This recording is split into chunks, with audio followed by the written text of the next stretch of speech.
अस्सलामुअलैकुम। मैं मियां हुजूर का साहबजादा और खलीफा हकीम शारिक अहमद तारिक तारिकी जहांगीरी आज एक बार फिर आपकी खिदमत में हाजिर हूँ। जैसे कि आप तमाम अहबाब जानते हैं कि 17 फरवरी वाले दिन सूरज ग्रहण है। तो सूरज ग्रहण पाकिस्तानी टाइम के मुताबिक दोपहर 2:56 पर शुरू होगा और शाम 7:27 तक रहेगा। इसका जो पीक टाइम होगा वो 5:12 से शुरू होगा और 7:27 तक इसका पीक टाइम रहेगा पाकिस्तानी टाइम के मुताबिक। तो वो अहबाब जो अमलियात की दुनिया से वाबस्ता है, अमलियात के शोबे से वाबस्ता है, रूहानियत के शोबे से वाबस्ता है, तो ये बहुत ही एक जो है वो अ, हमारे लिए एक अपॉर्चुनिटी है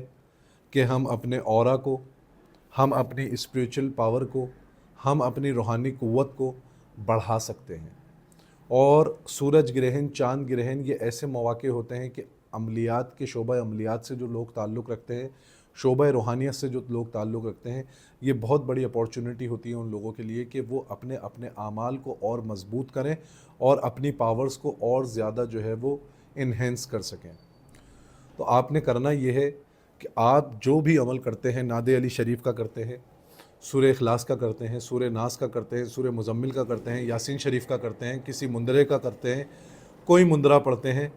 या किसी इसमें मुबारक का आपने जो है वो अमल किया हुआ है, बिस्मिल्लाह शरीफ का अमल किया हुआ है, तो आपको चाहिए कि 5:15 से लेकर, यानी 5 बजे से लेकर 7:30 बजे तक आप जितनी तादाद में इस अमल को कर सकते हैं उतनी तादाद में इस अमल को कर लें। और वो अहबाब जो अमलियात के शोबे से वाबस्ता नहीं हैं और चाहते हैं कि वो भी कुछ जो है वो पढ़ें, कुछ पढ़ाई करें इस दिनों में, इस वक्त में, तो उनको चाहिए कि इस ख़ास वक्त में जो है वो ज़्यादा से ज़्यादा इस्तग़फ़ार की कसरत करें, ज़्यादा से ज़्यादा दुरूद इब्राहिमी की कसरत करें और ज़्यादा से ज़्यादा अल्लाह रब्बुल इज़्ज़त की हम्दो सना करें।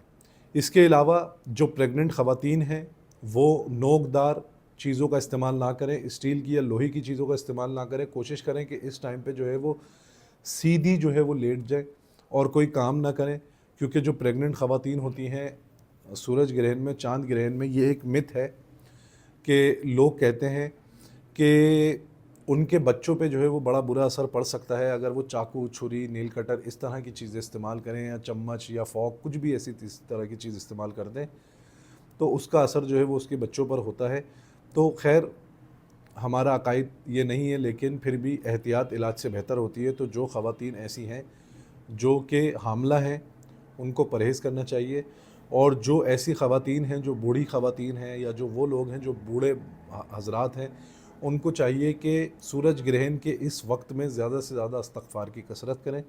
और जो नौजवान हैं वो भी ज़्यादा से ज़्यादा इस्तग़फ़ार की कसरत करें। सुभान अल्लाहि व बिहम्दिही, ये एक बहुत ख़ास वजीफ़ा है सूरज ग्रहण या चाँद ग्रहण में पढ़ने वाला। तो ये जो इसका पीक टाइम है 5:12 से लेकर 7:27 तक, सुभान अल्लाहि व बिहम्दिही, अस्तग़फ़िरुल्लाह तीसरा कलमा और दुरूद इब्राहिमी, इसकी कसरत करें। अपनी दुआओं में मुझे याद रखें। जज़ाकल्लाहु खैर। अस्सलामु अलैकुम व रहमतुल्लाह।